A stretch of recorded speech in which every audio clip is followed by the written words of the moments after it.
Halloween is right around the corner, and many kids are getting excited to go trick-or-treating again. That means they'll be coming home with lots and lots of candy. Before parents let their little ghosts and goblins go door to door to get it, the Red Cross wants to make sure kids know the dangers of being out at night and then doing it when COVID is still a concern.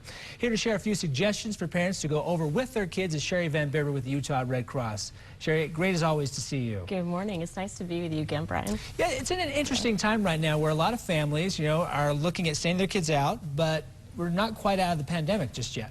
Correct. And this is one of the best holidays to be able to be safe and COVID-free.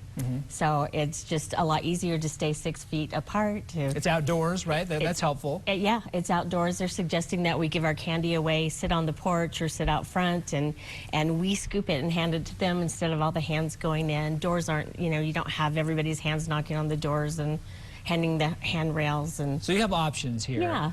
Is this still a thing where parents are trying to decide whether they should send their kids out trick-or-treating or not?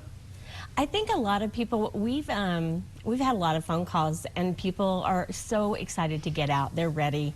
And I think a lot of people, families are going out and doing it together, and they, again, realize that it's an easy way to be COVID-free. So I think everybody's so ready to do this. I think there's a lot of people who are on board, but then, of course, there's still some concern that exists out there. So go over some of those things again for people who are suggestions you may have for parents and kids to avoid getting sick when they go out trick-or-treating.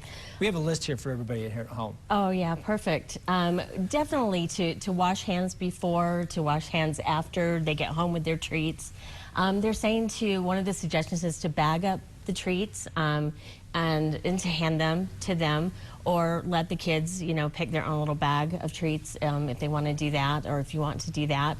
A lot of people have been launching and doing the stick that you handed out and do that. We've seen that last year as well. Yeah, so just doing things where you're staying socially distanced, but still this is a great time to use masks too and decorate the mask, but continue to wear the mask, and not the Halloween mask or not COVID effective. So make sure it's the right type of mask. Exactly. And then if people say, they realize they'd rather have their kids stay home, or just they feel that concern is still too great for their family. Right. What is suggestions I know you have for people, some alternatives for Halloween? Right. We've seen a lot of family parties going on, a lot of virtual Halloween costume parties. There's a lot of community pages they can do within the neighborhoods or the cities, and they can do a virtual Halloween costume party, decorating pizza, and everybody gets their own and does something like that.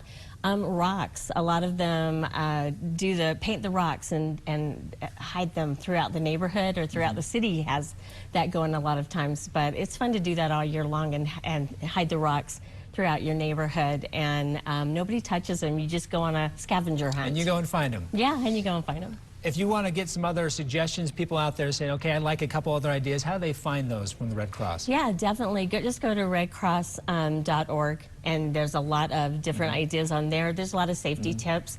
The weather's a big part of it, too. We want everybody, if you can, do the LED lights or the normal things to remember here. Make sure you're looking crossing the street. Definitely, bright because colored clothing. Right, and the parents tend to forget to do that with themselves too. Reflective tape is a huge thing. So we just don't want kids tend to run out between cars. Cars are parked on the street. We definitely don't want to see anything happening like that. And a lot of the parents, everybody be in groups, and you just want light yourself up as much as possible. That we do. And you know what? And since I happen to be with biomedics, be positive. Be positive, right? Of course, as fun. always. Yeah, more ways than one. And if you want to get those tips online, we'll have a website right there. We'll link you up at abc4.com/GMU. Talking to Sherry Van Bibber here with the Utah Red Cross. Thanks for being with us again, You bet. Be safe. Have a good holiday.